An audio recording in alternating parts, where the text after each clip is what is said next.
You may recognize this man. He's a lawyer. He represents the porn actress Stormy Daniels in her lawsuits against the president and Michael Cohen.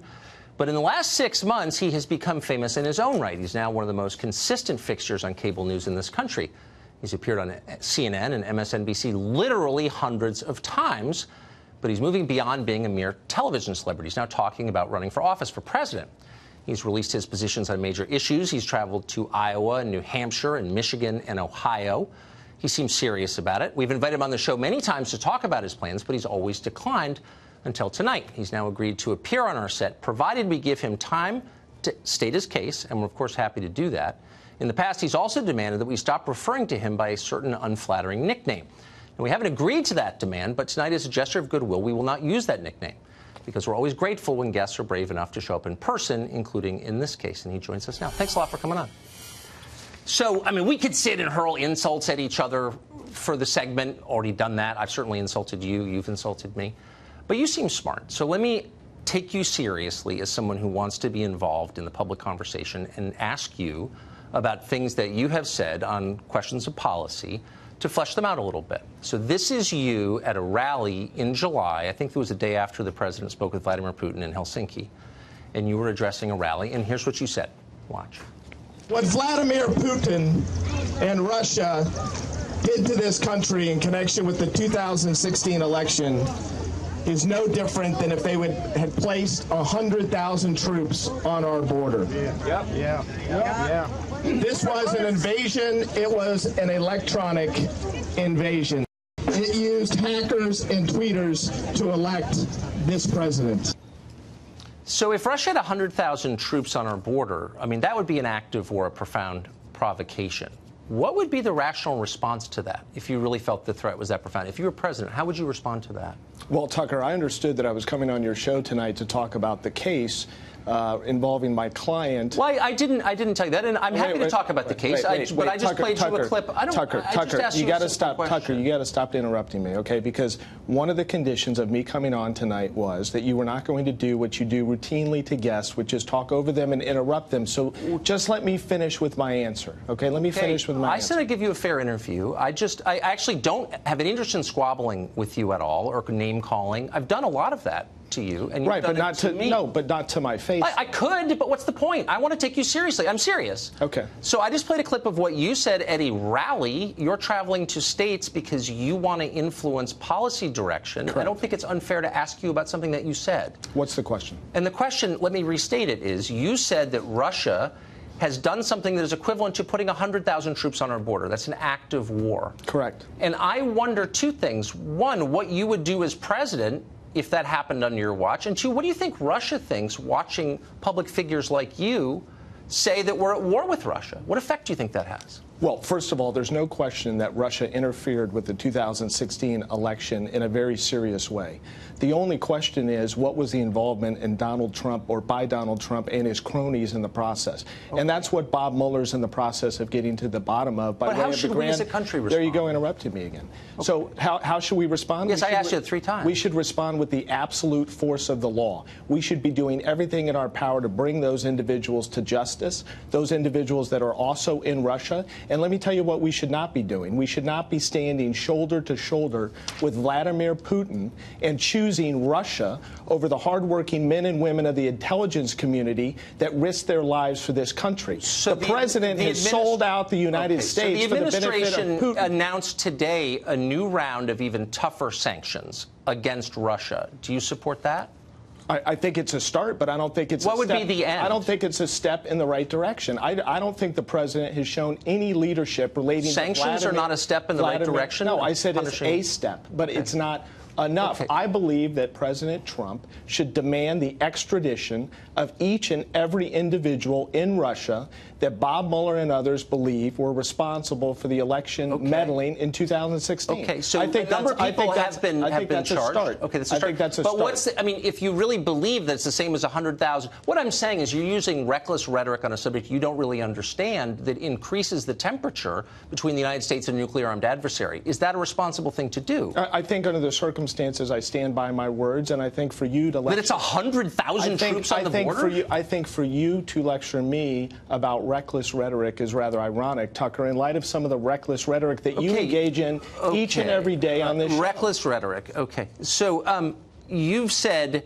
that you are a civil libertarian, in effect. You're a libertarian on sex questions. And that's fine with me. Does it bother you that the Obama administration authorized spying on American citizens connected to a rival presidential campaign? Well, first of all, I don't think it's been established that that occurred, number one. That Carter Page was spied on? I don't believe that that's been established, number one, that, in fact, President Obama authorized his administration authorized. Are you going to interrupt me for the entire segment? I'm or just clarifying because I don't think you understand the question. No, I do. The Obama administration authorized spying on an American citizen connected to the Trump campaign. Does that bother you at all? First of all, I don't think that's been established. If it was established, of course it would bother me. Are we going to get to the facts of my client's case? Yeah, let me just ask you one last real adult question first, because you're traveling around the country as a commentator on politics, and I'm interested to know what you think. I don't think that's illegitimate. So it has not been established that Carter Page was spied on? Is that what you're saying? How many times are you going to ask me the same question? I've already stated that, in my view, I don't believe that President Obama has been shown to have authorized the spying, quote unquote. The Obama administration. Why dodge the question? Look, you traveled here with policy advisors who've worked on other campaigns to the show tonight. I have no idea. I think you'd be ready for a simple question. I didn't travel here with policy advisors. Can I ask you? Let me ask you a question. No, I don't think. Why don't you get a TV show and then you can ask me a question? I've asked you a simple question and you're not answering. Why is it that you don't call Donald Trump the creepy porn president? He's the one that had sex with a 4-month-old son at home with my client without a condom. Okay, so but you don't want to acknowledge that. Hold on. You don't want to acknowledge that. Acknowledge it. Okay. Do you believe that he had sex with my client? Yes, I do. I've said that on the air multiple times. So he's lied repeatedly to the American people, and you're okay with that. You think it's okay if the president lies to the American people? Settle down. Let me finish my question to you.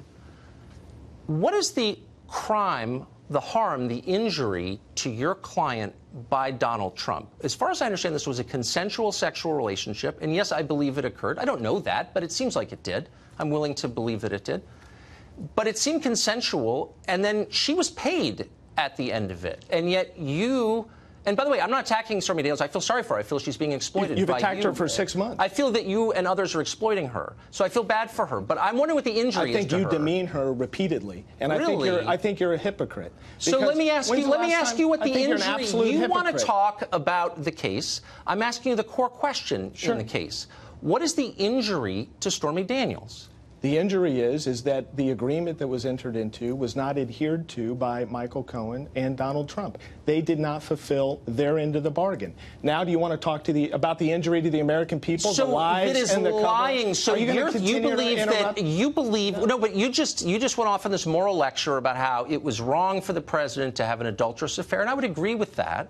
But you're very outraged. So yes, you said it's an injury against the American people that he had sex with someone, not his wife, when his wife was pregnant. You didn't let me finish. The injury is that he and Michael Cohen and others lied to the American people and covered up the $130,000 payment and violated campaign finance law. That's why Michael Cohen, I'm not done. That's why Michael Cohen just pled guilty. Let me ask you a question. That's why Michael Cohen just pled guilty. I understand them. I've been following the news as well. Okay. Did Donald Trump have a moral obligation to tell the American people that he had a sexual relationship with Stormy Daniels? I don't care whether he had a moral obligation or not. What he had an obligation to do was not cover it up and lie about it and commit campaign finance violations as his right hand. Michael Cohen just pled guilty to the felony. Tucker, what are you talking about? To campaign finance violations? Yes, associated with Miss McDougal. And I thought you were following the news. So let me ask you. Let me ask you. I'm a little confused. So you're the protector of Stormy Daniels.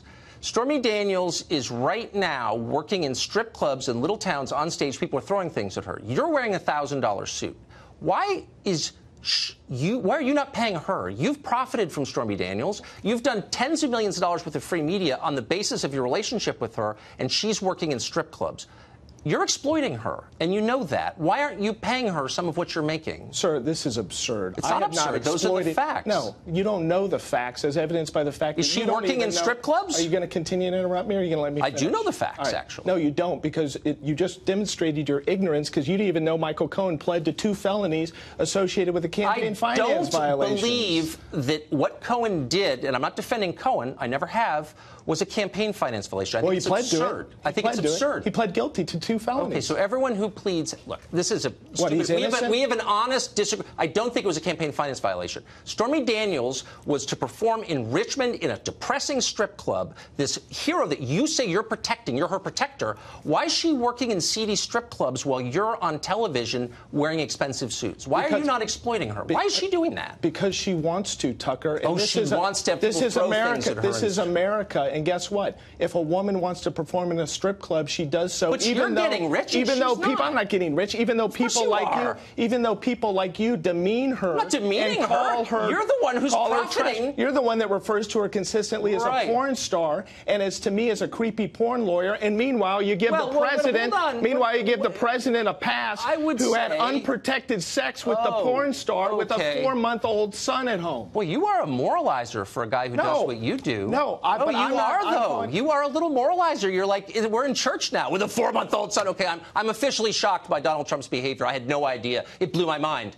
But answer my question. Why are you rich and your client is working in seedy strip clubs? Sir, do you have any idea how much money I've earned from You're on every cable show. You're running for president now. You have no idea. Well, I know that you haven't paid your taxes because you've got over $1 million worth of... ridiculous. You don't even know your facts. It's not true. You don't even know your $1 million in facts, Tucker. Look, I'm just saying, why is she still... How do you have a show and you're this ignorant? How is that Here's possible? what I know for a fact is that your client is not thriving. And for you to look at me in the eye and say she wants to perform in strip clubs with people throwing stuff at her is insulting to her. People don't do that unless they have no choice, or she just likes it. Is that what you're saying? Tucker, now you're the defender of my client. You don't know anything about pathetic. You're exploiting her. You don't know anything about my client. Exploiting my client. I know that she's working in a strip club in Richmond. You gotta let me finish. Can I finish? Please do. All right.